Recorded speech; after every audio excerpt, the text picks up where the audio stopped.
We are hardly a 600, 700 crore company. We are a 2200 crore company today. According to you, what makes Gujaratis special? Business is in our blood. Gujaratis have that X factor in business. Yeah. That different mindset which will not come to everybody. So what made you, continue expand this business? I'm here to cater to India with one of the finest edible oils, and I want to expand as much as possible. Your cousins would really enjoy, taking what you have built ahead. Now I always tell my cousins that you are lucky कि आप लोगों को तो इतनी सारी चीजें मिल रही है. Right. But I and dad did not even have time to guide you कि भाई देखो ऑफिस आके क्या करना है. You said you were a sportsman earlier, right? Did sports help in any way? So sports teaches you a lot of hardship, a lot of discipline.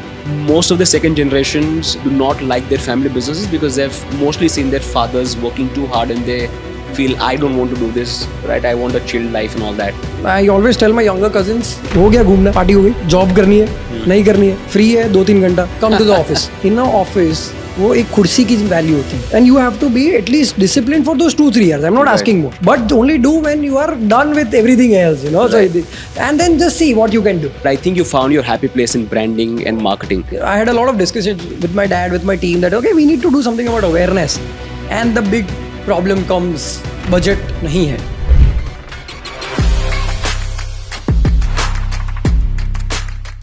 Dishit, welcome to Wisdom Cast. Thank you. Very happy to have you. Dishit, we'll discuss variety of topics today. Especially when we have somebody like you, we should definitely discuss the edible oil industry. Sure. I think it's a very complicated industry to understand first, and then even be able to operate as a business into it. So we'll discuss that and break it down for the audience. Yeah. But before that, I want to get to the interesting part. Right, the young and dynamic entrepreneur, second generation entrepreneur who prefers to be called more of a founder and less of a successor. Yeah. Right. So I want to understand how your introduction to business was like. When did you start getting into business? Oh yeah, so I started pretty early. As I said that I started since 2011. I mean day one of my college. I was a tennis player back in my school days, and as soon as I entered college, I was supposed to take a call either to pursue tennis or get into the legacy business that my father founded. And I had to take a call, and I thought, no, let's get into the business. Going to college was always secondary for me because that was not something that ever excited me. Like back in my school days, I was never interested in studies, but I was one of the, I'll say the smarter ones that I enjoyed the experience or the logic of studying and learning, which I always used to do all the time back in the school days with my dad. Just understood the logic. And, I used to write in paper and got 70%, the same thing. And that is how I started my business journey very early, day one of college, never been to college, just went and appeared in the exams. And since those 3 years were the days of inception, where the 3-4 hours where I used to supposed to go to college, I did not go to college and I went to my office. And those office hours of 4 hours, meeting the customers, billing myself, counting cash myself at the counter, paying back the cash to the customers, understanding why are they buying groundnut oil. And that was a time when a trend of cotton seed was coming into the picture, where the prices of groundnut were going high and cotton was comparatively pretty low. So at that time, people were shifting to cotton. So that time, it was a very interesting thing that I used to do a lot of conversation with my customers that why are you not buying my cottonseed oil? And even if somebody bought my groundnut oil, so I used to understand that thought process that why are you still not shifting to cotton? That groundnut is at 2000, for example, or 1800 and cotton is at 1000.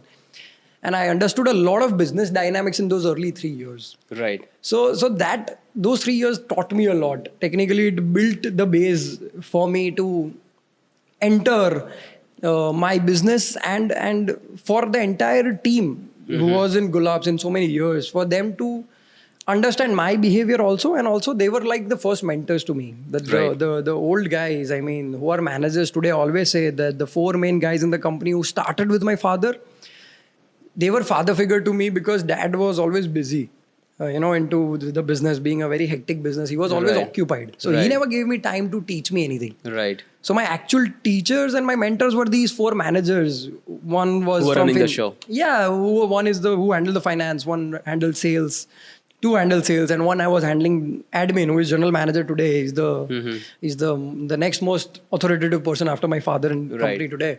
So they were my mentors who actually taught me what happens at the ground level. Right. And I used to sit with them. So I technically, just till couple of years back, I did not have my cabin also.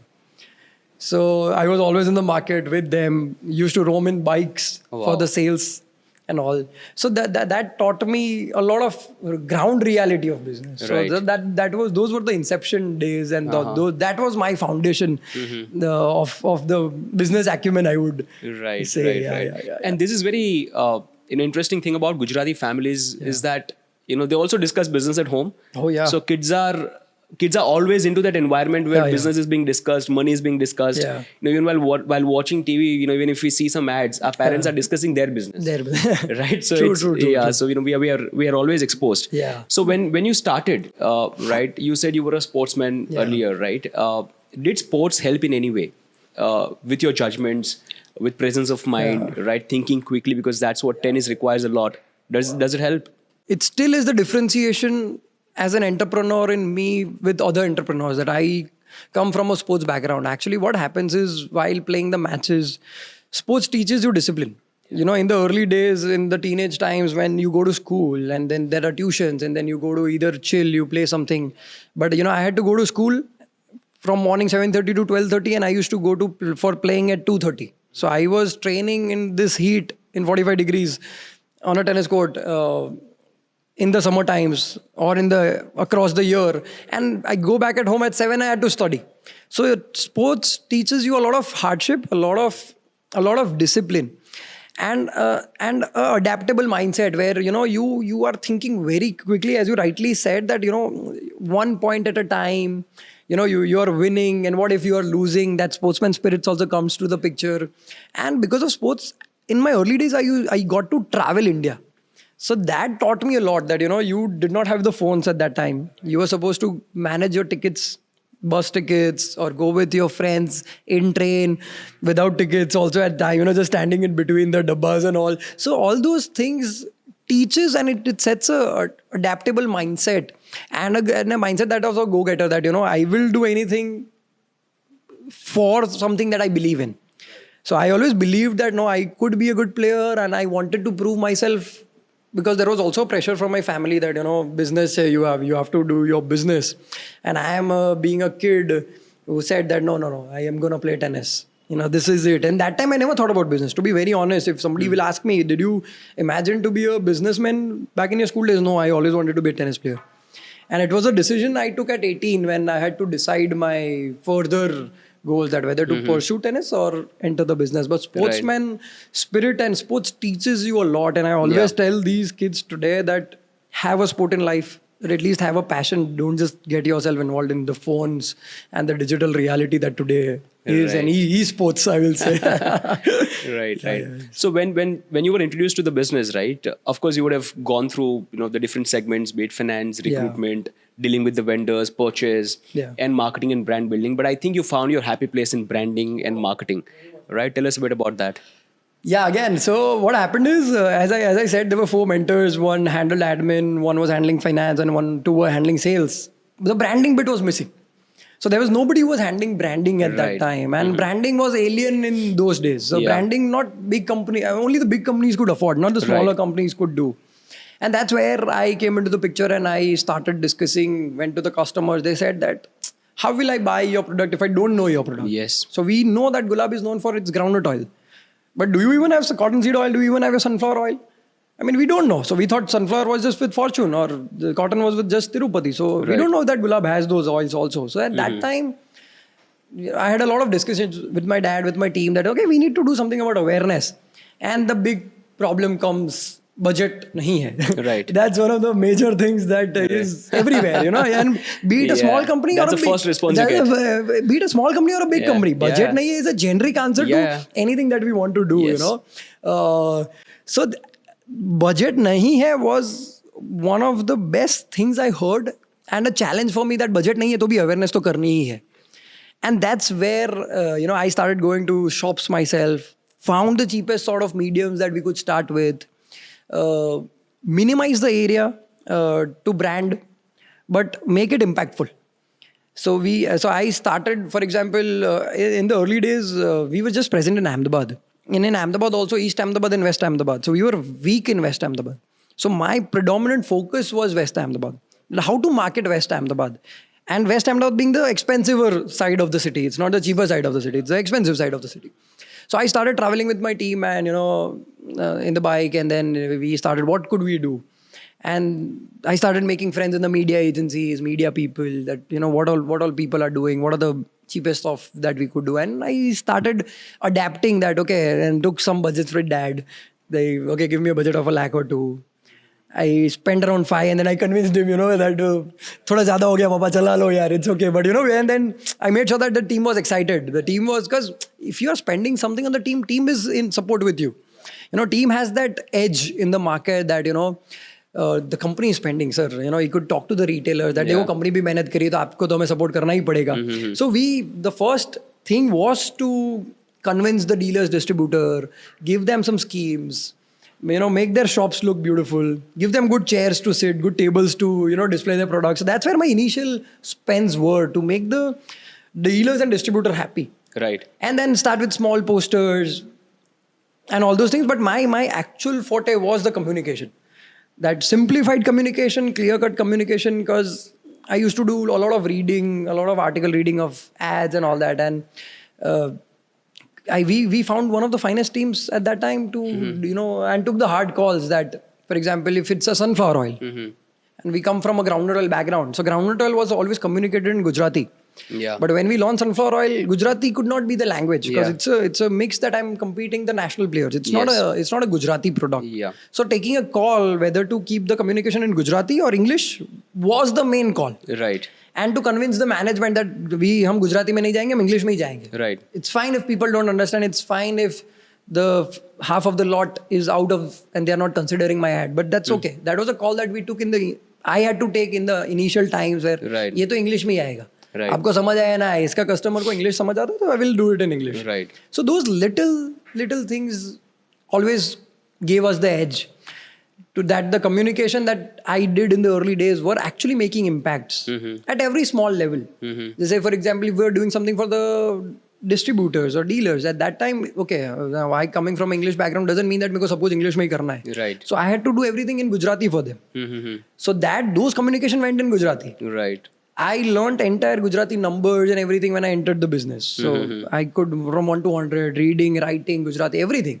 Right. So it was a super minute detailing at branding level, but that is what is very exciting. That एक mass campaign कर देना is not a campaign for everything. Yeah, these things you'll never learn in a B school. Yes, these are like hardcore realities of branding. Reality. Yes, that starts from a customer to distributor. Yes, everyone has a different requirement, very true. different mindset. Yeah. And at the same time, we also launched Bombay. तब वही होता था that, it's Hindi, but आप and को आनी लिख दो तो वो मराठी हो जाता है, So those little things you learn and you can't tell that कि मैं उधर जैसे for example it's known by Singtel, but Bombay में it's also known by मूंगफली oil. Yeah, मूंगफली. If you go to Rajasthan, it's also known by मूंगफली. तो we all right भाई इधर से हम ad डालते थे तो गुलाब सिंह तेल, हिंदी में भी गुलाब सिंह तेल लिखते थे. Right. But when we started at that time, if you are doing an ad outside Gujarat, it has to be गुलाब मूंगफली तेल. Yes. So these are little things that you have to adapt, you have to change, you have to tweak, and you have to be responsive, and you have to be very quick at those things. You have to learn. Yeah. See, I'm not saying that I never did any mistakes. I did mistakes, I got the feedbacks, and we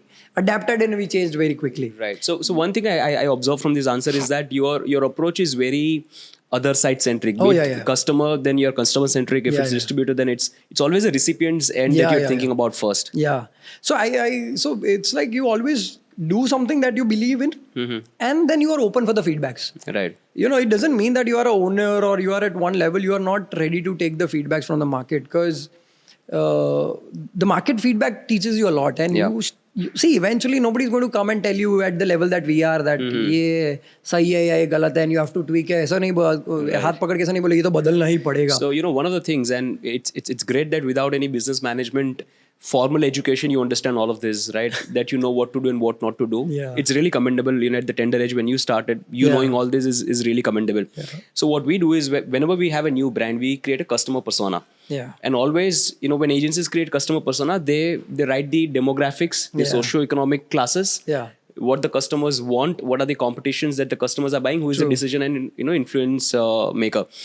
What we do is we write goals and apprehensions first. Yeah. So first is what is customers end goal. What do customers want to achieve and how it can relate with the brand? And the second, which is in fact even more important, is the apprehensions, because as you said, customers will never come and tell you because you're not talking to each one of them one to one. कि यार मुझे क्या अच्छा नहीं लग रहा है. They might not be buying from you because they might not trust you. They don't know you enough. They might have some apprehensions. Side effect का खतरा है, किसी ने recommend नहीं किया है. So understanding these things is very important. True. Yeah. सही है. Now this industry is very difficult to operate, right? As we were talking inside. Right. So let us understand the industry as a whole, right? In India, what does edible oil industry look like? What is the highest consumed product? What does it look like in Gujarat? What are the different options available? Okay. And what does the future look like? If you can very briefly explain. Okay, yeah. So basically, edible oil industry in India is highly dependent on outside oil. So we are predominantly importing all the oils. Okay. Let's say, for example, we are an industry of more than 2 lakh tons a year. In that, 50% or more than 50% is palm oil that comes from Malaysia. Right. And Singapore. The other 35% is of soybean oil, which is also again imported. Right. Right. So we are talking about 85% of the oil which is consumed in India is imported. Right. So from, let's say, which 1.5 lakh tons a year is imported. So a lot of dependency is on outside currency and outside consumption, production and everything. So the edible oil prices will always be a lot dependent on the macroeconomics. Right. What is happening across the globe? Wars are impacting a lot on the pricing. The logistic rates overseas, the carriers, the containers, all the pricing are going to affect the prices that we consume edible oil today. In day-to-day levels are going to impact.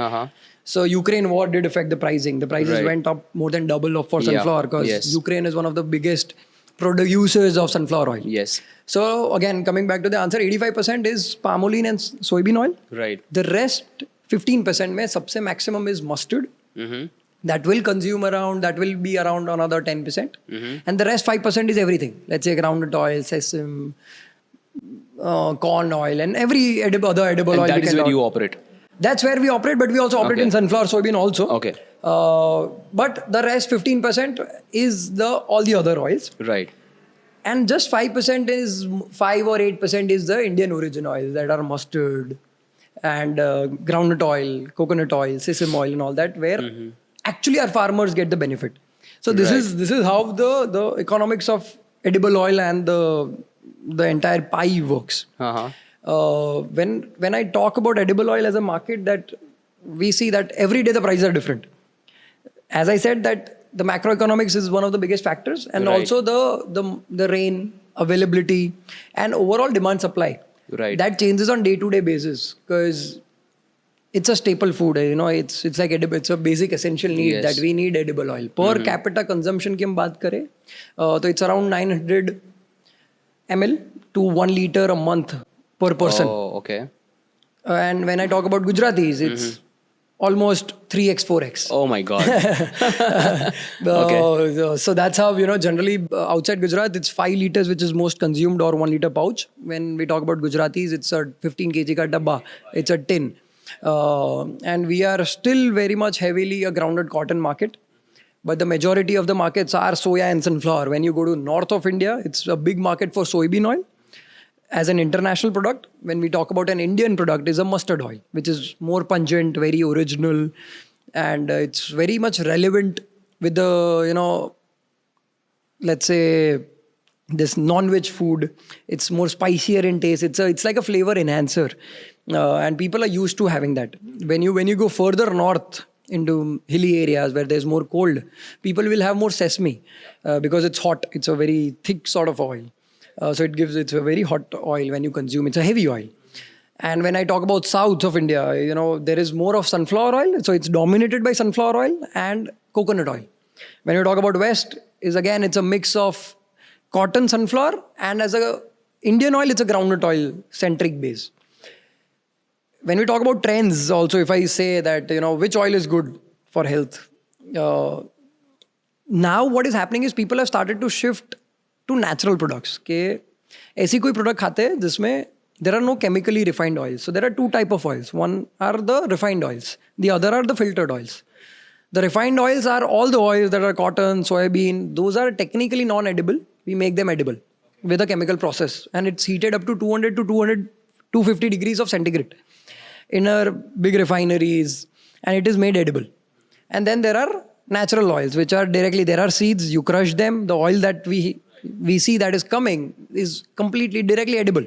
It's more like sugarcane juice that we see, or orange juice that we see at local vendors that we see, lari wala pe. So people have started shifting to natural oils more. People want to move away from chemicals and all those things and want to have something that is locally consumed, locally made.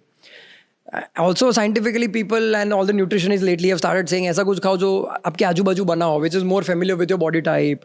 It's more used. The body is more used to those things. The food palette, the taste palette is also more relatable to those sort of oils. And that is why we are seeing a lot of demand in the local oils. Mustard oil, groundnut, sesame have started picking up pretty much. And those market is growing. And I see it's one of the, not for my company but it's one of the finest things for Indian economics, because our dependency for the oil that is coming from outside is way too much. So our output, so the dollars that going outside are way higher. So I want to talk about that also. I mean, it's alarmingly high dependency that we have. Very much. Right? 85% of our oil that we consume is coming from outside, in spite being we agri-first country. Agri-first, yeah. Right? So what's the reason? Is it the B2B consumption that happens at that scale for which we need to import because that's more price effective? Yeah. So basically, let's talk about palm So it's one of the cheapest oil, and that is, Malaysia is the biggest producer of palm. Right. Just to keep that and get that consumption down, our current government is putting a lot of efforts in palm cultivation in South. A lot of schemes have been started. Let's say even the consumption coming up at 1 or 2% in India in coming next 10 years is going to save a lot. That's humongous numbers we are talking about. Yes. So there's a holistic effort that needs to be done, and I think government is looking into it. This dependency is very high.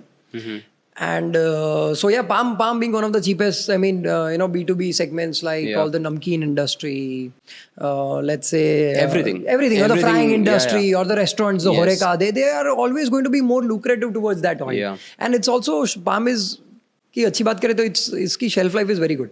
So palm में कुछ भी बना खाना will give you a double shelf life for sure. अच्छा. So for example, if you make a food, for example, let's say we are frying anything, तो उसमें 1 महीना का shelf life आएगा तो इसमें 2 महीने हो जाएगा. अच्छा. So that's one of the good qualities of palm oil. That is why all people will generally tend to move that. And the other is soybean oil, where a lot of horeca segment people are shifted and pivoting towards soybean oil. Right. But there's a good boom that local consumers are getting more aware, and the house eating of these oils is going down day by day. Right. And they are moving more to natural oils, which is a good sign for everybody who is making oils that are made in India. And so that's one of the best signs I can say.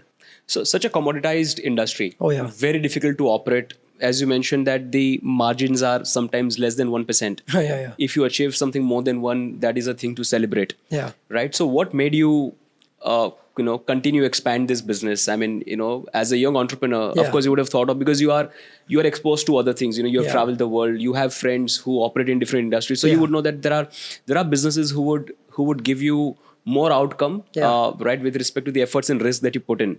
Yeah. So what made you get into this business and then expand it further?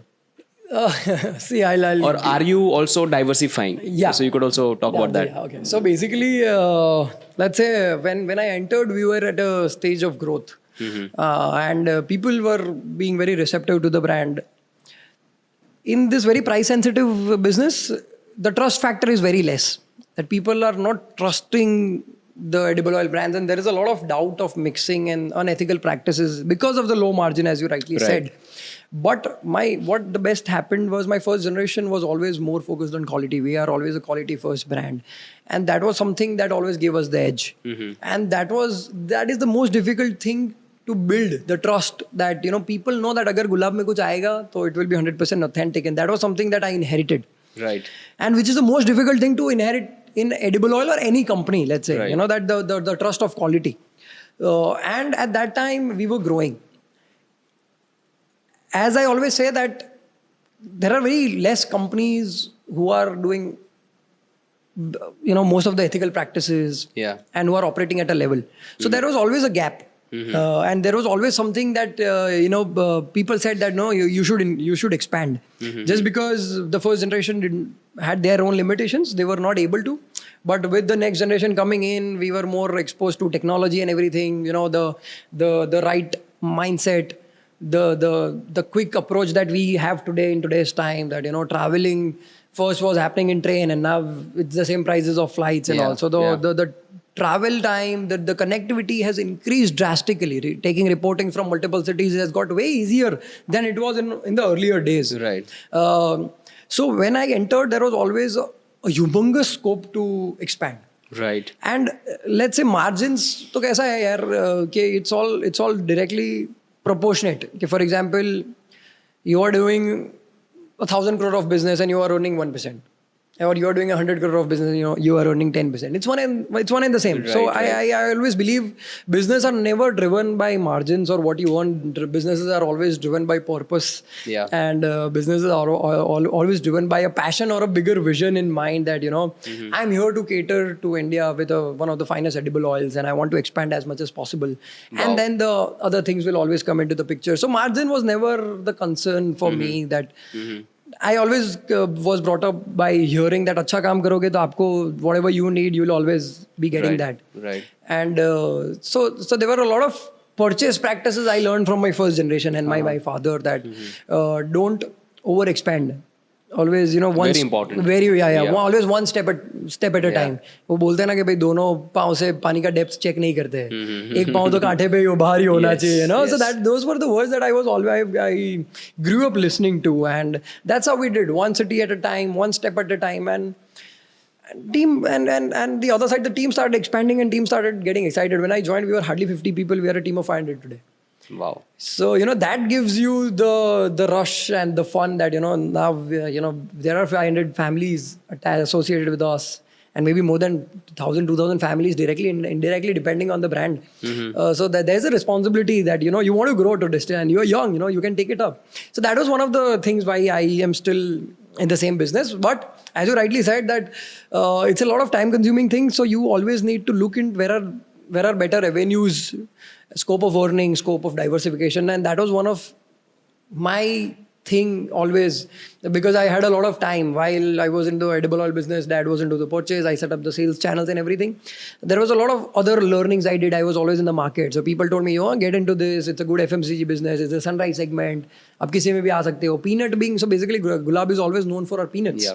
A lot of trade is controlled by our company. So we know the quality of the peanuts, कब कहाँ पे कितना produce होने वाला है, कैसी quality next year आएगी, how the rain is going to affect the pricing and all that. So I thought that we should diversify. And where should we diversify? Then I thought something related and forward integration in peanut itself. And that's how we came into the Gulab Foods. Which was catering into flavored peanuts, then flavored chana, and now it's named as Rewind Snacks. So that was our first FMCG forward integration that we did. Edible oil, say let's get into a food business. And that's also because of that we could venture out from Gujarat. FMCG में आए तो पता चला कि यार FMCG में there are transportation issues कि आप गुजरात से बहुत बार जाओगे तो that logistic cost is going to kill you and you will make it unviable. The brand will be unviable after a few kilometers. But FMCG में ऐसा कुछ नहीं था. आप जाओ जहाँ पे भी बेच सकते हो. The market, the India is open for you. And we started with Punjab, Haryana, and that was one of the biggest learnings and biggest moment of joy where we felt nahi yaar Gulab Gujarat ke bahar ja sakta hai, we could do something no matter the business was hardly a lakh or two. But that taught us a lot. It gave us a lot of boost that there are different arenas that you can think of and you can start diversifying into. Right. And with that, a couple of years down the line, food started setting up decently into few states.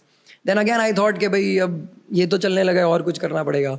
And I thought that I need one more category of edible oil to take on the olive oils or the upper niche of the market. Yeah. And that's when, this cold press was a trend in 2018, pre-COVID, 17-18. Cold press, ghani ka tel, ye sab bahut naya tha. And that is when I was reading a lot of such articles that in South, cold press is still a relevant practice. So people were not using filtered oils, people were using cold press oils. Ghani ka tel or cheku ka tel, jo local language mein bolte hain isko. So I thought I was talking with one of my cousins at that time. मैं बोला चलना चलते एक बार. Do you have any connects in South? She's like, one of my friend is there. He can align us to local vendors. I was like, चलो चलते. So we went to Puducherry just to see what is this cold press. देखते कैसे बनता है and all that. And we went. I was amazed. It was such a 10 feet by 10 feet का room. There are 2 machines. एकदम slowly process में oil निकलता है. Then it's super pure. And you could feel that nuttiness, that rawness of the oil when it's taken out. A full day is gone in just crushing around, let's say around 15 kg of oil. Oh.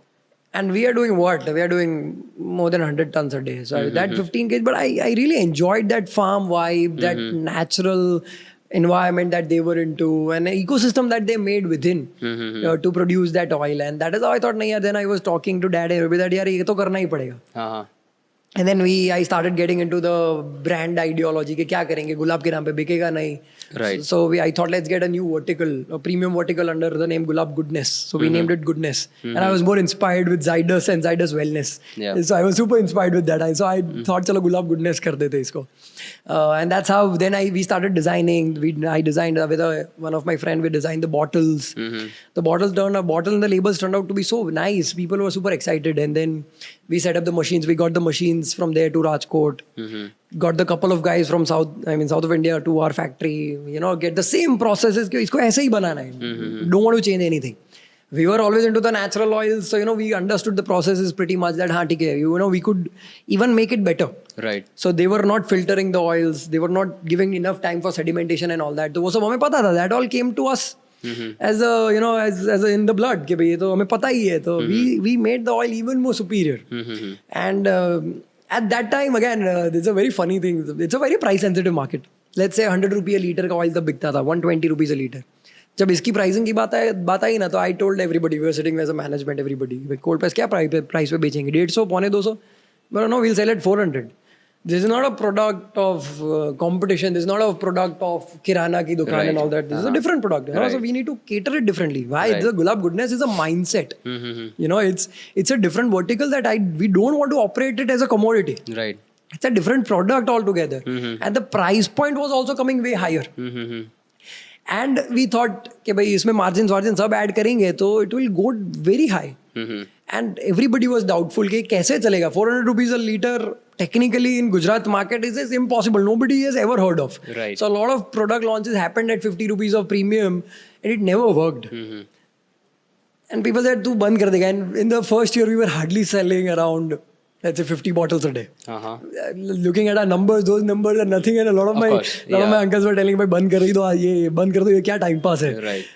But I said, no, this will do good. And then we thought, this is not a product for Gujarat. It's a product for Pan India. So we need to expand. We need to start our own e-commerce. We need to start diversifying to Amazon. I started studying which other mediums we could sell the same oil in. And then we started cracking the deal that, okay, yeah, this is the pricing and everything is right. We are just catering the wrong market share. Right. And then that's how we started. And today we are doing pretty good numbers. I mean, we are one of the leading top 2 or top 3 leaders across India in cold press. So which is one of the good journeys that we have had in last 4-5 years. And it happened in the COVID time itself. So that got me a good time. The same day, as I said, just because we had to do e-commerce and all, we also started our own e-commerce platform named shopgulab.com. Again, the thought came from my food products, my cold press, which was not very much relevant in Gujarat. I had to sell it across. So Shop Gulab came into the picture. And then when I had Shop Gulab, I had a GT team which was catering to Gujarat, Bangalore, Bombay, Delhi, and all that. The products were limited. So I had hardly 10 sort of SKUs to suffice my GT team. And that's when the thought came that we need to diversify further to more products that could cater to the same category of product, the same niche, the A and the B plus counters, let's say. So usi ke liye we thought that we need to venture into organic range. So I did not want to diversify. I wanted to stick to the thought of, I want to focus on natural products and the products that are consumed and made in India, produced in India, which are sustainable, which are futuristic, and which are ethically practiced products. And that's why I thought let's get into organic. And when we thought of organic, we thought Gulab or Gulab Goodness or Shop Gulab kahin se nahi bikega. It's a very today's sort of a product. It has to be very contemporary. And again, being the brand first or the brand psyche person first, I thought कि नाम बदलने में क्या नाम रखेंगे और how will people relate with. And that is how True Story came into the picture. And everybody will ask me, how did you come up with such a nice name? So I always tell that true story is our identity. It's the practices that Gulab has been doing since 50 years. It's just a contemporary name of Gulab that we have been very true to everything that we are doing. And it's that's just an extension of our it's just the extension of our name, and that's our true story. And we got the trademarks. Luckily, we were very lucky to have the trademarks. So we got the trademarks in all the categories. And then post-COVID, we launched True Story.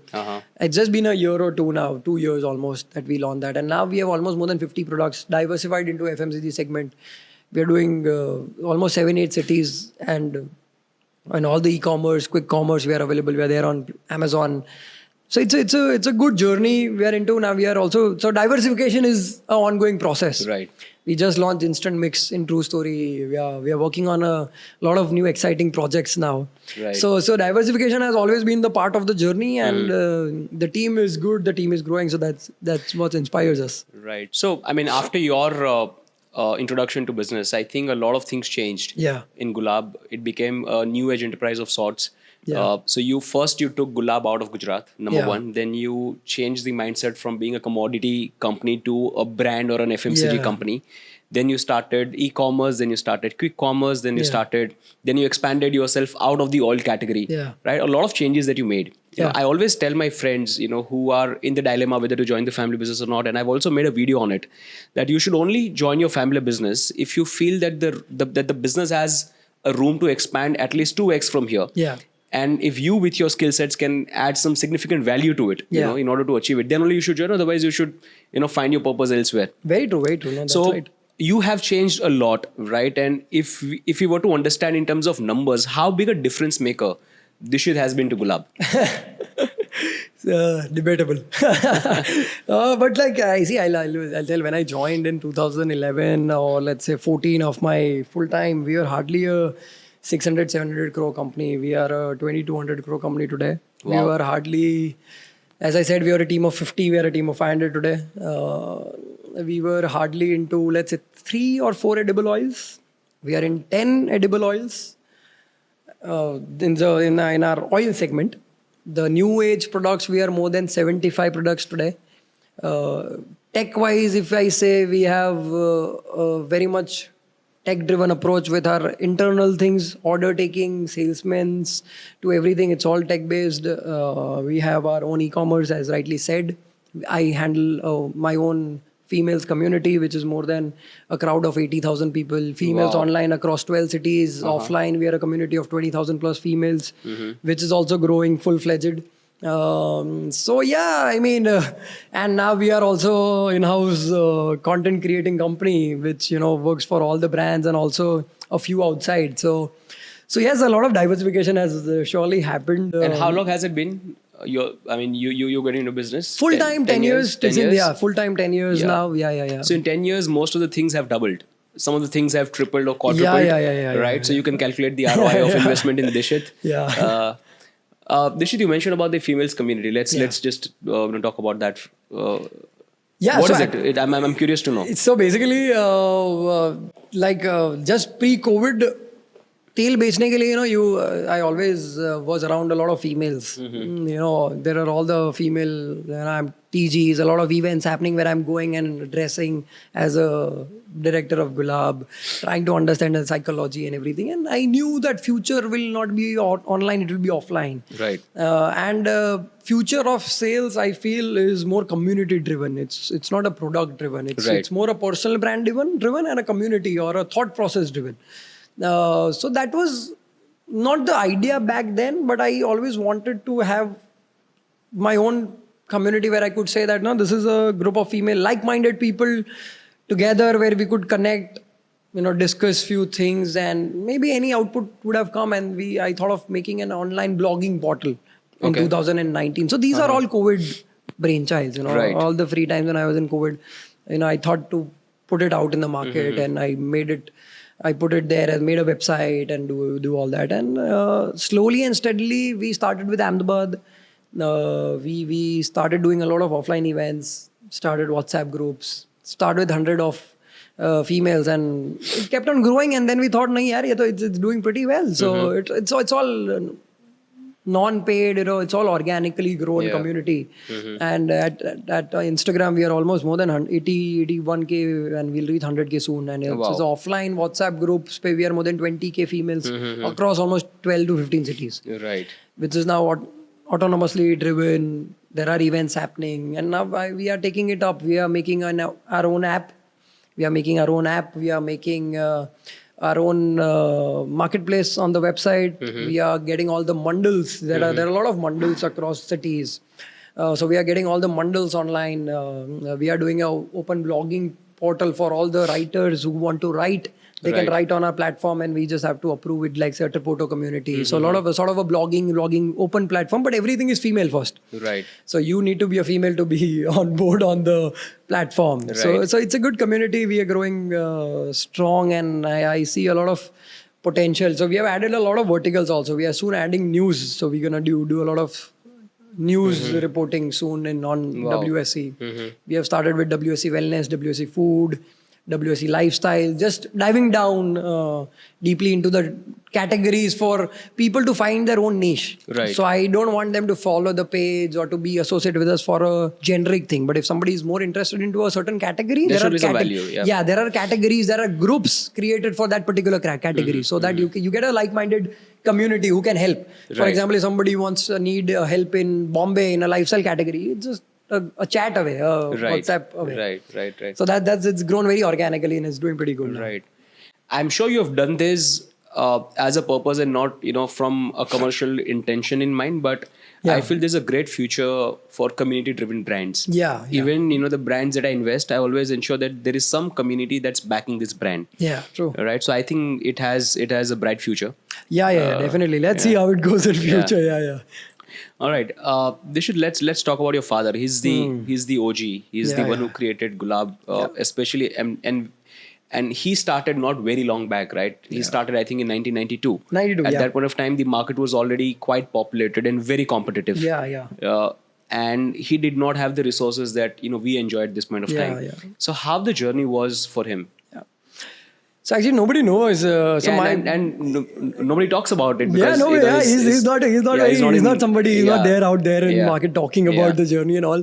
But I enjoy doing that a lot. So just talking a little bit about him, I think he was studying in 84, 81 to 84 was his college time. He was a chemical engineer. One of the brightest students. He was a gold medalist chemical engineer from NIT Roorkee, I think. Rourkela, not Roorkee. NIT Rourkela. Passed out in 84. He was a gold medalist back then. In 84 at that time, he cracked the course and got an admission in US. But in 86, 87, 88 was drought in Gujarat. Yeah. And we had this oil mill since 66. My grandfather had an oil mill. Okay. As a joint family. Right. And dad was the eldest and he was just entering. So he got back from his chemical engineering, gold medalist. He was a voracious reader, kept on reading, got a lot of articles, newspapers at that time. He used to read, he used to travel a lot. And he just entered and was helping in the early days to my grandfather and the entire team. And during drought around 88, I've heard stories that he could go out. When nobody had groundnuts in Gujarat, he got groundnuts from South India. Oh, okay. So he traveled across India. He went to Rajasthan to sourcing. He went to south of India for sourcing in trucks randomly. For months and months, there was no communication when he went out. Okay. I always thought Gujarat is a leader when it comes to groundnuts. It is. We were. But because Gujarat there was drought at that time and we were in lack of supply, and he went out and he did the sourcing. And he got peanuts from outside just to keep on going. Understood. Nahi milne se achha to kuch to hona hi chahiye. Right. And that was the game changer for him. Traveling for those 2 years and just he could hardly bring in 20-25% of peanuts, but we did not stop at that time. Where all the businesses were stop in agri commodity and peanut division. And that made him the person today. And then, he thought that, I'm meant to do bigger, so I need to move out. And he was talking with grandfather and he always told that we need to go Surat. That was the market at that time, And because near to Bombay, a lot of potential there. The grandfather said, nahi, Surat bahut dur ho jayega. Stay near to us. So, kahin beech mein dhundo. You go to Rajkot or go to Ahmedabad. And that's how he ended up in Ahmedabad. And in 92, he came to Ahmedabad. He got the tins. He got the groundnut tins. But when he came here, he saw that कुछ नाम से तो बेचना ही पड़ेगा. So he just went to a local designer. He's still a designer with us. So the designer who did the Gulab ka logo, he painted the Gulab logo. Achha. At that time, Dinesh uncle, Yatin uncle, he is still a vendor to us today. And I think 80% of my supplies come with him even today. All the labels have been printed. My designs are still done from him. So they've also grown with you. They've also grown with us. Yeah. And I mean, one of my mentors, they've taught me a lot because they have been in the journey with dad. So he made this logo, ek gulab bana diya and gulab likh diya. And gulab came as where we come from in Mangrol was a rose field. So Gulam Ali bolte the usko. Acha. And that's how Papa thought of the name Gulab, and that's how they drew a blue color, drew Gulab and logo bana diya. Right. And that's how they put the labels, first. And I've always heard this story from 25 tins to 2,000 crore or 20 tins to 200 crore of journey, 2,000 crores of journey that the father has had. So the first day when he came and they sold a few 2 or 20 tins, I remember dad telling me and the team telling me the party that they did. And that's how the journey began. And since 92, the groundnut oil se chalta gaya. And even that time there was a vacuum. No, groundnut oil mein demand thi, but अच्छे oil nahi the. And that's jo Saurashtra ka ji speciality hai, the aroma and the flavor that we have in our peanut was always missing, which my dad could bring in here. With the right pricing, a different mindset at that time. तभी भी ये retailing का ज़माना नहीं था, तब wholesale का ही था सब कुछ, So big talks used to come and people used to take it across. But that time also dad went to Kirana people 1-to-1 and delivered 5 tins himself. So that's how he was a differentiator in sales even at that time. भाई मेरे को पूरा डब्बा, I don't want to sell my whole truck. I want to sell 5 tins to multiple vendors. Right. I don't want to sell it to one guy and then he taking off everything or he doing it himself. So he made sure that I'll not go to the big guys, I'll go to the small guys. Right. And that 92 to 96 journey, then we did our first factory in Santej. That is one of the, it's called the finest and the most proficient factories I have. That is the smallest factory, but it's giving the most output per square foot today. Oh, okay. And that team, I think, is still the same since 96. I mean, जो caretaker थे, उनका ही बेटा is the manager or the caretaker today. जितने भी contractors थे, उनकी ही second generation अभी आ गई है, who is taking up the same contracts that my father gave that time. Just the numbers have gone and multiplied. And still, that small place, we started with one truck and few tins. We are doing more than 10,000 units a day there. And in the same premises. Nice. We just kept on growing. Did one more floor, just added one more place, some tweaks here and there, added an admin building. So that's one of the finest places, and we are still operational there. And then 2000 we did Rajkot. A couple of my another eldest uncles are operating the Rajkot unit. Then I think after that we did Kadi unit. और उसके बाद we did the Bombay unit. Right. And that's how the entire journey has been. And even in his time, dad always was somebody who was very aggressive, that he was not happy with one unit. So he kept on expanding. And then Rajkot kiya, and then jab Kadi kiya, so in between, there was a downfall of groundnut. So even at that time, he studied. So the funny part, we were the distributors for Fortune and Tirupati. Oh, is it? Back in the days, yeah. So we used to, and also MAP, not MAP, Maruti. So Maruti could be distributors the. So now, we are competing hand on hand with them. So it's one of the finest journey, and he's been that gentleman that, he's grown with these guys and he's super friendly with everybody. And such a humble personality. Yeah, and he'll take me to everybody's office and they'll just, sit over a cup of tea. So he always taught me that, it's an open market here. Yeah. So there is now tu kar hai. If they are doing better, they're going to succeed. Right. If you do good, you're going to succeed. So he kept on increasing. He kept on spreading wings. At even 2011 ke baad, he saw that vacuum in Bombay. Sitting in Gujarat, he thought that, Gujarat mein bhi, Bombay mein bahut Gujaratis hai. Yeah. And they also want to have groundnut oil. In 2011.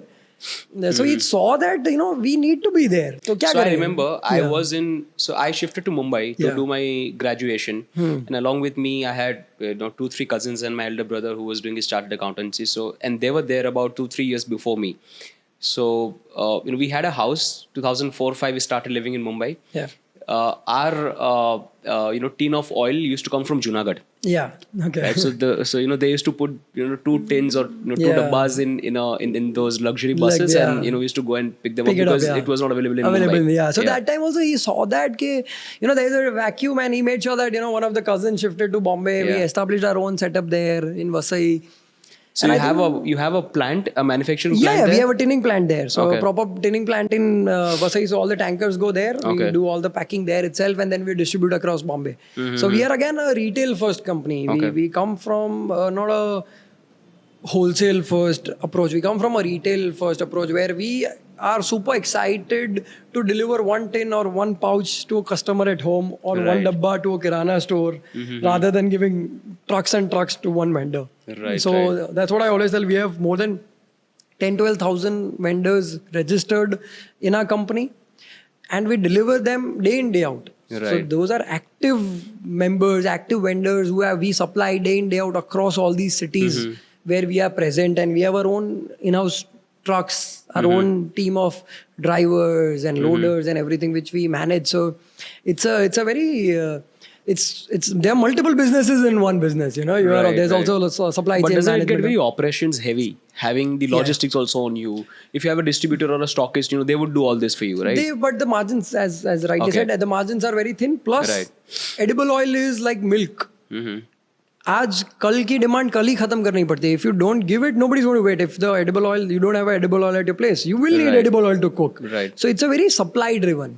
So it will be hard to believe that मेरे यहाँ पे कोई भी oil मेरे कोई भी factory में, in among the 6 factories, एक दिन से ज़्यादा नहीं रहता है. So we make every day, we deliver every day. We make every day, we deliver every day. So my refinery will produce, let's say, 200 tons. It will be delivered to all the factories. It will be packed every day. It will be delivered to the storekeepers. So it's that 2-3 day process that we live in. Every day groundnut oil millers and my groundnut oil, my uncles will manufacture, and all the millers that manufacture for us will make every day. They'll supply to my factories. We'll pack it in the same day and we'll deliver overnight. Nice. So that's how the edible oil, it's, as you rightly said, it's operational heavy, but that's how the business is. ऐसे ही चल रहा है, and that's what keeps us alive, that we are active at multiple levels. And would it be like this with other players as well? Everybody. Okay. Dishit, I saw one of your videos about Gujaratis in business, and that video has got quite a few views. It went viral. And I when I saw that video, I was like, this guy is hitting the right chords with me. And I feel that one reel will not do justice to the topic of Gujaratis in business, right? So let's make it a conversation. Okay. So what I feel is that traditionally Gujarat being the import hub, right? Because of the the longest coastal area that we have. Traditionally we've been traders. This has been the land of traders. True. That gave us some surplus in the beginning, and this I'm talking about hundreds of years back, right? And because we have been traders, we are more receptive to other people's opinions, right? We don't have as big egos, and we are very amicable, when it comes to dealing in business. True. Probably that got it inculcated in the DNA of Gujaratis, that we are so good in business, right? And then rest of the things follow, because then you have a set path what you want to do, right? And business has been running into generations, and you always want to better it, like how you are doing it. According to you, what makes Gujaratis special? What makes Gujaratis so great businessmen? I want to understand from you. See, I feel Gujarat has always been the land of businessmen. With business, people think it's like business to bada hi ho sakta hai. But Gujarat teaches you there are big, medium, all sort of businesses. Let's say a kirana ki dukan is also business. Just a technician or a furniture vendor who is coming and doing carpentry at your place is also a business. He's not just doing himself, he's also, helping 3 more furniture guys and getting them on your house and doing the business and dealing with you directly. Right. So Gujaratis have been a place of entrepreneurship in today's world, I must say, at every level since so many years. And as you also said that, we've been super accessible to the global business and the outlook because of the longest coastline. And we belonging to Kathiawars, when you see, we were also the first community to move out and go to Africa and set up our businesses in East Africa, to Kenya, Uganda and everywhere. And I think among the top 5 industrialists there, 3 will be Gujaratis and almost Kathiawadis, I might say. So it is, I feel business is in our blood. Gujarat में आपने किसी को बोलेंगे ना, even somebody who is working at your place, if we tell what is your father do, they'll not tell that he was working at XYZ company. He'll say he's a shop owner, he's a trader, he's a broker. कोई ना कोई business ही होगा, or maybe a paint dealer or whatever. It could be some sort of, or he runs a small hospital, or could be that. So there is entrepreneurship in all the second generation or the third generation of Gujaratis. So we have seen that business acumen, that every day you are working for yourself, you're not working for somebody else, and you have to make your ends meet. Right.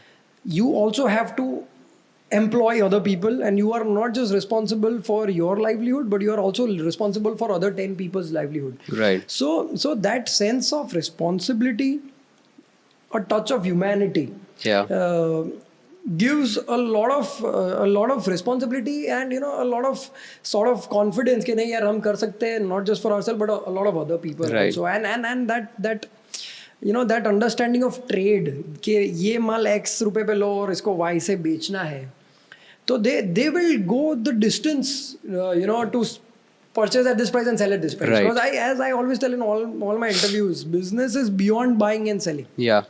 Buying and selling ही होता तो everybody could do business. Right.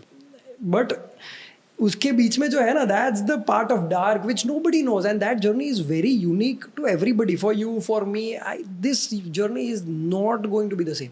तो वो हर रोज उसका solution driven approach जो चाहिए, और जो वो stress में सोना, और या फिर having that jigger or that heart to take a call कि इसमें मेरे सारे रुपए भी चले जाए, and that's fine, but I'm going to stick to this. So that doesn't come overnight. It's comes with generations and a land of experience, and it runs through your blood, as I always say. So business, and now everybody knows, with the leader of being a Gujarati, at our prime minister being a Gujarati, now everybody has seen this, that Gujaratis have that X factor in business, that different mindset which will not come to everybody. Like everybody will have their things. Americans have their own own thing. Like let's say Japanese, that has that discipline for their work. Americans being the best marketing chaps that we've been hearing, that they are one of the finest marketing guys across.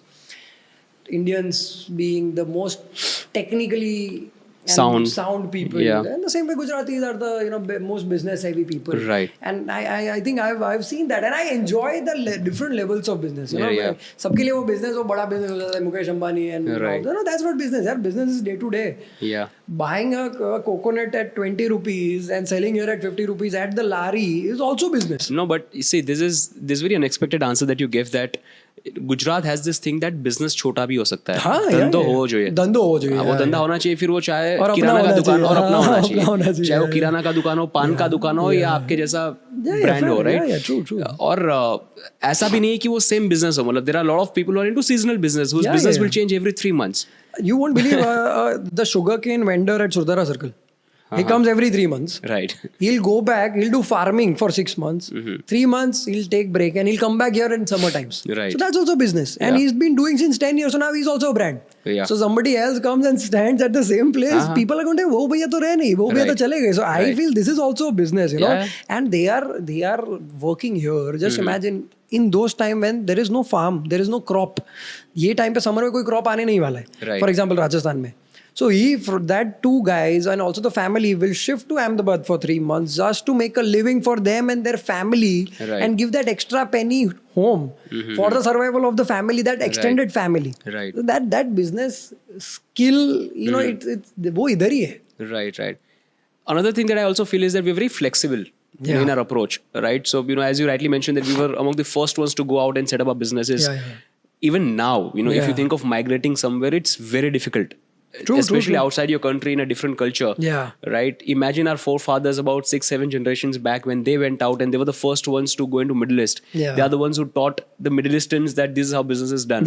Right? But gelling with them, being part of their their culture and their being would have been really difficult. So I think that also helps. We are risk takers. I mean, I think we'll do anything that's needed for survival.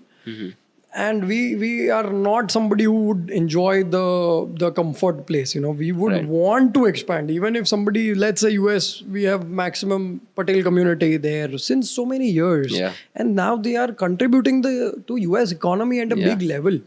Let's say the motel industry can't be run without Patels. So that is the strength that we have today, because the two core ingredients that they bring to the table is the first is access to insane amount of capital. And second is willingness to work hard. And they work more than 12 hours. So that is some. So people don't see all this. कि यार Gujaratis में बहुत business कर ले भाई. Gujaratis ज़्यादा काम कर सकते हैं. They can take the hardship of failures. घर पे 6 महीने एक भी रुपए नहीं आता ना तो भी survive करना वो लोग सीखे हुए हैं. And they have failed more times than everybody else, and that is why they are called good business people. And this is a mindset that we've been seeing. That is why we are fearless. We have seen our forefathers do all this. We have seen our uncles, our friends do all this. It's casual talking. यार मैंने इस पे bet लगाया है और मजा नहीं आया, या फिर I lost money, or maybe I made money. So we hear these stories of business, trade day in day out. So that what makes us business. जैसे आज लोग बोलते हैं ना that Bangalore is that startup hub. So what is that? It's like an entrepreneurship hub where thousands of entrepreneurs gather and they talk about their journey. And that what reflects and excites the other people also. So a young kid coming in the market, they'll see that and learn. So that's what we've been seeing. As you rightly said in starting of the journey, where dinner पे भी business की बात होती है. बेटा तू कैसा है या कितने मार्क्स आए नहीं पूछता है. मैं आज है ना साला 50 डब्बे नहीं, मैंने 75 डब्बे बेचे. आज हमने ये अलग किया है. So they'll teach that. Eventually you'll also have to do this. So you also keep your eyes and ears open. So they'll not ask कितने मार्क्स आए. At least I have not been brought up that way. So Gujarat has been a startup hub for generations. I mean, very true. Not just last couple of years. So मतलब ये movies में dialogue बोलते हैं यहाँ की हवा में business है, लोगों के खून में बिजनेस है. So I have lot of friends outside because I studied in Mumbai. So they all keep telling me, even when I was in my college, right, we always have this discussion कि यार तू placement में क्यों बैठता है, तेरे को काम तो नहीं करना है. I'm sure someday you'll set up something on your own. So I always tell them that, see, the answer to this is very scientific, right? I mean, dialogue बोलने के लिए बहुत अच्छा लगता है कि यहाँ की हवा में बिजनेस है. It's not हवा, it's the evolutionary trait that Gujaratis have been born with, right? Because our forefathers have been that way, because we had access to the world, because we have the longest coastal line. We are the first import hub, right? So Lothal was, I think, the first import hub in India. So these things eventually trickle down through generations, and that's how we have doing business as the basic. वो आता है ना, मतलब mobile में जब आप कोई phone लेते हो तो कुछ एप्स इंस्टॉल होके आती है, प्री इंस्टॉल होके. तो ये वाली जो ऐप है वो प्री इंस्टॉल होके आई है. Very true. Rightly said. Dishit, we often witness that, in family-run businesses, whenever the second generation gets introduced, right, there's always a dilemma whether they want to join the business or not. Most of the second generations do not like their family businesses because they've mostly seen their fathers working too hard, and they feel, I don't want to do this, right? I want a chilled life and all that. You are, I would say, one of the great successes when it comes to second generation entrepreneurship. You are somebody that somebody can take an example of, right? So I would like you to tell the audience, if somebody is in a dilemma whether to join my family business or not, how should one approach that? Number one. Number two, when they join the family business, of course they want to prove their own mettle and create their own identity. In that process they try to make a dent, want to change a few things. Very few succeed in that, and most of them fail. Right? So also approach is very important. There has to be some technical approach to that. So let's talk about that. First, how and when to decide to join the family business, and second, what should be the approach? See, I think joining a family business should not be a call that one should take. That's what I always say. कि भाई, don't join forcefully. I always tell my younger cousins, कुछ है नहीं काम, नहीं मिल रही है job कहीं भी, थक गया है घूम के, come to the office. This is my first thing. I always tell, because there are a lot of cousins joining me day in, day out. I mean, I have 15 siblings, joint family. So somebody will, so I always tell them, हो गया घूमना, party हो गई, job करनी है, नहीं करनी है, फ्री है 2-3 घंटा. If you want to dedicate your 2-3 hours a day, tell me, I'll give you a space. Right. In an office, वो एक कुर्सी की वैल्यू होती है. Right. And you have to be at least disciplined for those 2-3 years. I'm not asking more. Right. But only do when you are done with everything else, So and then just see what you can do. So I always tell that, there is a lot of hard push कि भाई नहीं देखो family business join करने ही का ही है. I'm a person who works with passion and love. I'm not here because my dad told me to join or my uncles are telling me to join. No, I'm here because I am enjoying the process of growth, or I'm able to add some value. Right. And which is also something that I enjoy. Right. At the end of the day, I sleep well is what I tell everybody. Right. कि तुम business करो या job करो, at least you should have that the comfort कि नहीं मजा आया दिन में. That is one thing. So that is the first question I always ask everybody. If you are done, you don't have anything else, just start coming to the office and see what you can do. पहले आओ बैठो and then you can come to me and tell Dishit bhai, this is a gap. Should I do it? And then if you can do it and you can replace somebody or just add value, then start doing it. Right. And just take things gradually. Forceful रहना तो होता ही नहीं है. So I always tell कि तुम पहले मजे लो and get yourself so comfortable that waking up in the morning, having your breakfast and coming to the office should not be a core. It should be something that you look up to. That you want to wake up and you want to go to the office, or you want to prove something. यार कल तो साला ये market में जाने का है ना. I'm gonna sell 2 more tins than what dad did or Dishit bhai is doing. So it should be something challenging and it should enjoy. मजा आना चाहिए. So that is first thing, that ये हो तो ही join करो business, वरना मत करना. Just go leisure. आपके पापा का ही business है, कोई मना नहीं करने वाला है. So you can always do that. The other side, I think all the family businesses generally end in the third generation. Yeah. They don't third one generation. Third of businesses I think reached up to the third generation. So second generation pe there's a downfall, and then third pe it almost vanishes. So it's a generic thing. But the few ones who succeed, उसमें होता क्या पता है, that the gap between a family run business and a professionally run business is humongously high. Yeah. It's like going from a state company to going national. So पहले क्या होता है कि you are competing just for a state, the budgets are going to be that level, आपके आदमी भी वो level होंगे. जैसे ही you want to grow, the gap is so big. It's not a multi-state company or something that you have to go double. Then you have to just directly compete with the national players. Yeah. You're talking a different ball game, a different mindset, different approach altogether. Right. So वो जो gap है, it's so big that people are not able to digest that. कि वो that adaptability of that vision, the approach, that HRI, my mindset. जैसे ही तुम family driven business से professional में जाओगे ना, सबसे पहले तो there will be basic cost of कि भाई तुम्हें इंश्योरेंस ऐड करना पड़ेगा, पीएफ ऐड करना पड़ेगा. that cost will be tentatively around 15% to your salary expense. तो वहीं पे आधे businesses खत्म होते हैं. I don't want to add this, but people don't see that this is a base that you want to give if you have to grow, and this is it's sort of an incentive that you need to show to that you are ready to adapt, you are ready to change. So these are little things that people don't want to do and don't want to add that cost to, but you have to eventually. That, and then the team that who has just seen the Gujarati approach, who has never spoken in Hindi, can't compete the people who are so comfortable and champions in speaking Hindi and multilingual. We can speak multiple languages. So you need that team. So you need to do that right hiring. Right. And once that hiring is done, you need to make sure that the mix of the team, that the new guy and the old guy, there is no clash. Right. That is the main problem that the change is so big ना. तो उसमें कैसे setup करना, क्या speed पे जाना, कितने budget allocate करके करना, और क्या what to how much growth to expect. You will not be growing beyond 10-15%. If you do more than 30%, 20%, you have to celebrate. It's like a one-off success here. It's not something that you can keep on doing double a year on year. So double करना है तो तुम्हें budgets double लगाने पड़ेंगे, बहुत सारा double करना पड़ेगा.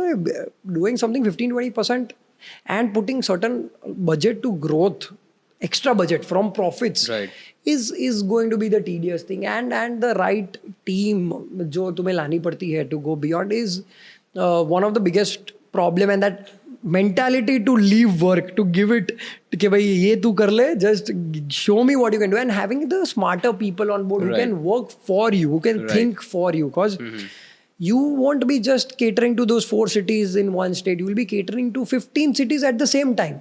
You will be taking reporting from multiple places at the same time. So you will need smarter hands. So that approach has to change, and I think whoever has been able to do that has succeeded. And we can see those, then once that phase is crossed, then sky is the limit. Right. फिर there is nothing in between. और अगर वो कोई कर नहीं पाता है, then they will come back to where they are and they'll just say कि भाई यार अपने इतने में ही ठीक है, अपने इससे ज़्यादा करना नहीं है. And then the approach for the second generation also stays the same, that we don't want to grow, so either you do something of your own, or even if you come, इतना संभाल के रखो. So the approach changes completely. Where for me the best thing was that dad wanted to expand. It's his vision to take Gulab to at every household. Right. Where my thing comes into the picture that I have to make that happen. You are the enabler. Yeah, so now I have to make that happen. And he has always been the guider. He has always shown us the way that I think next, देखो ये करना चाहिए. अगर तू ये कर रहा है तो बीच में ये सारे cities आएंगे. You can't forget that. You can't skip them. And I have to just make sure the means, today's technology, market savvy approach के कैसे करेंगे and all that. So he is still the aggressor in the company. He still wants to grow and he is like नहीं बढ़ना तो है. Now you figure it out. Right. How are we going to do it? You have to prove it to the company and the management that no, this is viable. हम profitable होके ही बढ़ेंगे. We don't want to start burning money. And what should be the approach? And then at least there is a way from everybody that नहीं हमें बढ़ना तो है ही. Right. Now let's sit together and figure it out. And who the best person should lead. Right. And then they are ready to take all the contemporary practices that you need app and you need right guys and you have to, for example, now I have to, for example, recruit from the best of the companies across India. Then I have to recruit. If I need a CEO, I need a zonal manager in Delhi, I might need. Then the company and the management has to be ready to it. So it's, I first say it's an approach and it's a steep upward work that you have to do for a few years for sure to even change the internal mindset. That now we are not a local company and we are going the distance. Right. So that I think we have crossed that journey. So and I've been a kudos to you. Yeah. Luckily, I mean, no, kudos to all the people around. I would definitely compliment you with this, that your family or your business was lucky to have you as the eldest person in the second generation. Yeah. Right, who could do so much for the company. Now you've made the job very easy for the rest of the siblings. Your cousins would really enjoy taking what you have built ahead. Yeah. Now I always tell my cousin that you are lucky कि आप लोगों को तो इतनी सारी चीजें मिल रही है. Right. But I and dad did not even have time to guide you कि भाई देखो ऑफिस आके क्या करना है. Right. But at the same time that was one fun part. It's like entrepreneurship that you have to find your own way. तू दोस्त बना. These are the managers. I've given you a playing field. अब तू खेल. Right. Make your own space. This is, this was not a part of my preset questions, but I think this is important thing that we should discuss. In this discussion, you have couple of times mentioned that you have actively networked with people. You have actively made friends in media, in advertising, in distributors. Right. So networking is a very important part of the business. And when we were young, I don't know about you, but when I was young, I was not told by anybody that this is important. While you're at school, make friends. While you're at college, make friends. I mean, that's as important as learning what you are there to do. Right. So, I mean, what's your view on networking? How actively you work on expanding your network? So basically, I've not been a networking first person, but when I look back, I have always been the person who, as I said, I was never sat in a cabin. I never had a cabin. So I was always a market person. Right. I always met a lot of people, be it small, big. If I went to Kirana, I used to have cutting chai. I sat on a stool. If you're meeting a big business house, you're going in a suit tie and, you're just talking in English. So I've been at every level and I have been super open to see their culture, what they are doing, how they talk, how they treat people, what cup do they offer the coffee in, what all options do they have for their vendors, where do they make them sit and all that. So I've been very open to all these things. And coming back to the networking part, I've lately realized that now the business is all about relations. It is, you have to be out there in the market. You need to meet people. Business is a byproduct. Yeah. Business has always been a byproduct of relations. Yeah. And my dad also always told me this thing, you are not selling a product, you are selling emotions. And वही dialogue को हम अगर आगे ले जाए तो what are emotions? Emotions is a communication or a dialogue between two people. तो dialogue networking से ही आने वाला है, right? So this is what I have then lately realized that इसको networking का नाम दे दिया and now I have to make sure that I'm out there in the market. Right. Also meeting people that are doing good beyond my category also. It's not that I have to meet people of my trade, you know. I need to know more, to grow my own knowledge. I need to go out, meet what other industry people are doing. It might or might not be helpful for me. Right. But जानने में क्या बुरा है यार? And you are lucky that तुम्हें वो बिठा रहा है, 5-10 मिनट तुम्हारी दे रहा है. So it's surely worth doing. And more than that, it's a learning curve while meeting people, because I have never been a person who reads book, to be very honest. I have not been somebody who has read book. I am all I am by my experiences. Today, after going back, there'll be 100 things I've taken back from this office and meeting you and all that. So meeting and networking is the core. भाई कुछ मत करो, बस यही करो.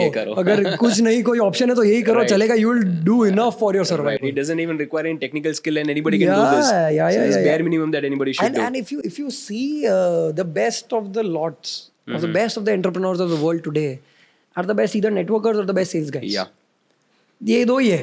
Yes. You know, so even if you're a technical person, for example, you come from a technical background, anybody, पर उसको product तो बेचनी ही है ना. So they have to go out in the market and sell themselves. So this is a must, you know. So networking is the key, and you have to go out there, let yourself free, meet, learn. I feel learning. It's more of learning from people. खुद जाके ज्ञान ही देना है तो मतलब नहीं है फिर, you know. If you are going and just bombarding, भाई मैं ये करता हूँ, मैं वो करता हूँ, तो यार it's as good as useless. Yeah. That's what I was coming to. In fact, you know, even with networking, there should be an approach.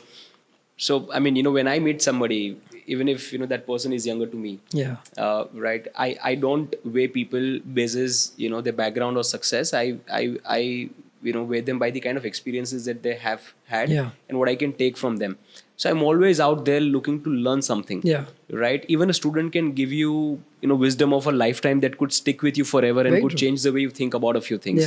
Right. So it's very important to be open and just absorb what the other person has to give. Very true. And actually, young guys have more of ideas today. I mean, I must say, I they're feel crazy. Nowadays generations change every 3 to 5 years. In our time, it used to be 10 years. Before that, it used to be 25 years.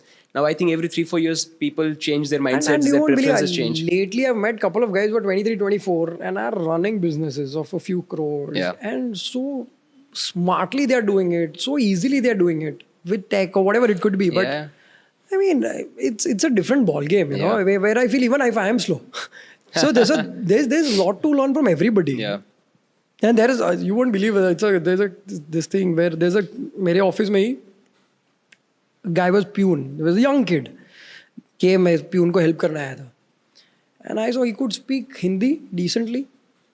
A thin guy, normal guy, comes from a very small family. बढ़िया हिंदी बोलता, सबको चाय पिलाता, हंसते हंसते पिलाता. I really loved his energy.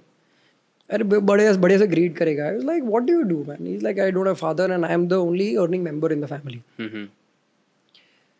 So he's like, what are you doing here? तो कि मैं जितनी चाय पिलाता हूँ ना, उस पर मेरे को incentive मिलता है. So basically that is why, you know, I'm running around everybody, and that's what the tea vendor जो भी होगा उसने उसको दिया होगा. KPI. That was his KPI. तो he's like, but मैं बोला, this attitude कहाँ से आता है यार? तो कि बस that comes naturally to me. And I just told him, computer आता है, phone है, तो he's like, I have a smartphone, Dishit भाई. तो बोला, computer सीखेगा? तो he said, yes, सीखूंगा. I just talked to the owner, and he's like, I like this guy. I mean, I would want to teach him. He learned computer in 2 months. He was handling all my Excel. He learned a course. He came to me. He said, Dishit bhai, this is a course of 2,000 rupees. Would you lend me? I'll pay you back. I said, हाँ, कर ले. 2 महीने में he learned the entire Excel himself. Oh, wow. And now he's handling my Shop Gulab ka backend. Wow. Quite a story. And this has happened in 3 years. And he's one of the most exciting chaps. I talk about him all the time. And so that is also for me is entrepreneurship. You know, he made sure that he could come to my cabin. He almost impressed me, and then he made sure he talked with me in a very decent manner. He made sure he proven himself. And now I think he's the most. He works more than 10-12 hours, more than a routine guy. Right. So you know, you mentioned ये attitude कहाँ से आता है? What I feel is sometimes ज़रूरत से भी आता है. Oh yes, definitely. and a positive approach. He had a really positive outlook to his life, which excited me, because मेरा ये approach तो है यार, मैं सबको एक ही चीज़ बोलूँगा भाई, काम में मज़ा तो करो ही. You need to enjoy the few hours you have in your office, and I have put a table tennis in my office. I've told them, take as many breaks as you want. I don't care. Let's do good work. People should talk about your work. Right. मैं praise करूँ, उसे कोई मतलब ही नहीं है. Market तेरा तेरी तारीफ करनी चाहिए. जहाँ पे तू 30 दुकान कर रहा है, 30 दुकान वाले में से 20 बोलेगा ना यार ये भाई बढ़िया कर रहे हैं. That is your credibility. Right. Not what I say. What I give you is the secondary for you also. So enjoy in the market. The few hours that you are in the market, a few hours you are in office, enjoy that. Do good work, make good friends. And your friends are going to be your credibility. That is your community. No, Right. Sir, bosses come at a very later stage. Yeah. We hardly meet. तो कब साल में 2-5 बार मिलेगा for few Right. reporting that too. So this is something that I always tell everybody that make sure you enjoy. Make a good comment. वो Right. अच्छा हो जाता है तो the work is outcome is going to be good. Right. Yeah. You know, we have this billiards table here, right? And, you know, so I bought this because I wanted to learn.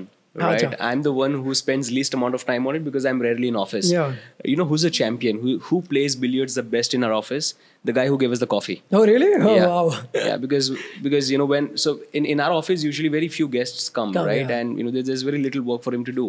Yeah. So in all his free time he's always playing billiards, and he's a champ. No, nice. He beats every one of us in a jiffy. No, this is needed. अभी आज के time में all this is needed. It's very much. Dishit, who's your inspiration outside your family? Who do you go to? Oh no, I go to. There is, I think, there is nobody. So there's also. I have a lot of mentors. Like my tennis coach, he's a father figure to me. So he's just from while I was 10 years old to 18, he was one of the big support system that I had. So he's somebody I go to for discipline, ethics. He's a very ethical guy himself. Hard work. So he's taught me a lot. Then for sales, it's my sales manager who is with us. So he's taught me a lot of sales nitty-gritties and all that. There are few in media that I look up to. And then the rest are from the industry where, I go by like Ratan Tata with what he has built, the brand that he has built, the ethics where he comes from.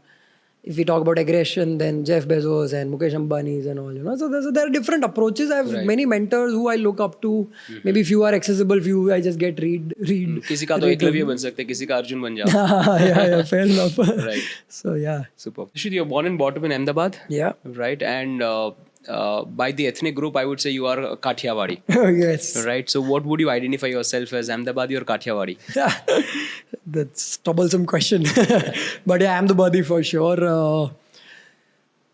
Because I've been born and brought up here, I've seen the growth of the city, and I've also been brought up in a way hearing one of the things where a brand is as big as the city is. Right. Because every big brand has a base city where they come from. Because Gulab comes from Ahmedabad. This is our HO, this is our base. And this is like our fortress. This is where we do all our technical, all the experiments, all the new product launches. And this is like a family city. This is like the city for us. And when I talk about Ahmedabad, the growth has been incredible. People from, let's say, from Kathiawad have been moving to Ahmedabad a lot for studies. Young kids come here for studies, then they eventually settle here. When I talk about tech, a lot of Kathiawadis are here in tech. Let's say 20-30% will be surely Kathiawadis here. Yeah, right. When we talk about MNCs, the big companies, like, Ahmedabad is a pharma hub in so many years, right? So there is Adani. There are a lot of big base. There is Idus, there is Nirma, there is Torrent. So there are a lot of small companies, but who are very much good. Those small companies are also as good as giants. Right. That the local competition, when we say in Gujarat, the national players can't beat us. Right.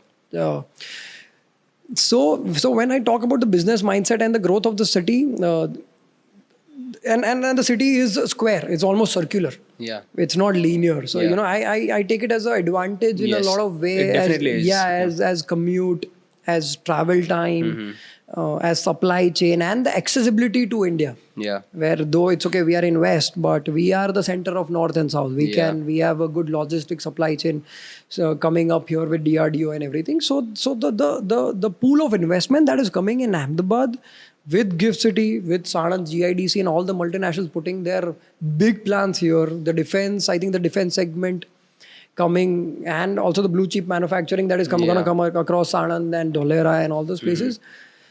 The professionalism that was lacking a few years back And the pool, the professional pool that was not so much available, now that crowd has started pulling in. And also the reverse brain drain that is happening. Yeah. It's maximum the Gujaratis that are coming back. Yes. Because that is the real potential. The actual growth is here. So there's a lot of pool of talent that is gathering back in Gujarat. And big companies are setting their base here. So I feel the potential of growth of Ahmedabad is going to be incredible.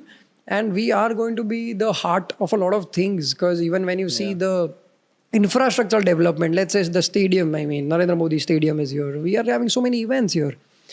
Let's say Gandhinagar, Gift City, all the political vibrant exhibitions and everything. I mean, there is a lot of attention and on the city, and the big money is coming here. So now I think people need to just open up their vision arenas, and there's going to be a lot of opportunity for anybody to do whatever they want to do here. I mean, and also tech. I mean, Ahmedabad is super tech driven. I think after Bangalore, Pune, it will be Ahmedabad is what I believe. So Bangalore, Pune have been, tales of the old days. I think the next is Gurgaon, Ahmedabad. These are the kind of cities which are really coming up. Yes. Right. And my friends jokingly tell me that Ahmedabad is going to be the next capital of India, because every big thing is coming to Ahmedabad first. We are the first beneficiaries of every big initiative of government. Very true. But again, it is scientific. Because Gujarat has been ruled by BJP for more than 30 years, and I've also done a video on this. So for more than 30 years, Gujarat has supported BJP. Nowhere else in India you have such a consistent support for a single political party. So this becomes a testing bed. As you said, this is your headquarter. Here you have room to make mistakes. Likewise, it is for the government, and that's why naturally we are the first beneficiaries. True. And also they know that the execution is going to be fluent.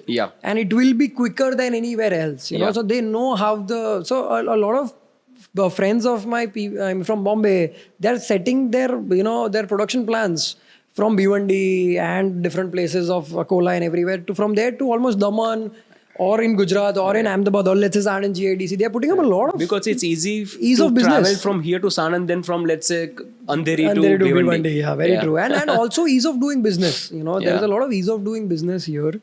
Right from laborers to getting all sort of employments. All sort of employees that you will find that talent here.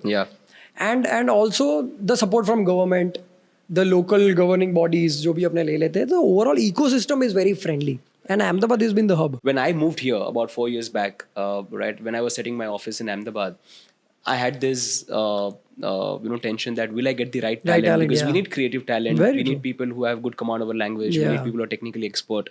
Right? And right now our Ahmedabad team is the best performing lot of all that we have in Mumbai, Indore and Pune.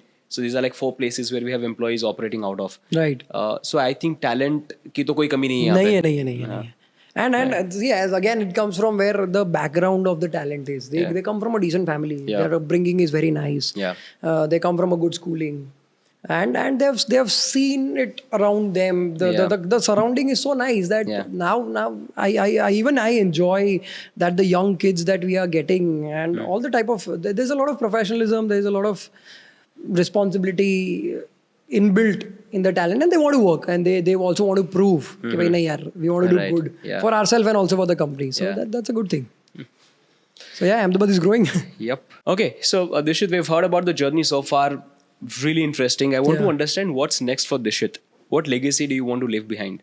Or it's too early to ask. I think it's too early. I mean, let's say there's a long way to go. I feel we have just incepted a lot of things. We have just started a lot of things. We have just embarked on a very big journey, I must say. And as I said, that the gap from a local regional player to a national player is big. So where I feel we are just halfway there. So I think our team is super geared up for everything. We are geared up to take it up to pan India and also go beyond India. With the new products lined up and also the existing product mix that we have, I am pretty sure that we'll be one of the good challenging players in FMCG and all the categories that we are coming up in the near future. Great. All right, superb. With that, we'll conclude this discussion. I would like to definitely have you again to have another round of discussion. Probably we'll explore some other topics. This was about you, and I think I've had a fantastic time, having this conversation with you. Thank you so much for sparing time. Thank you so much for having me here. It was super nice. It was super fun. Thank you. All right.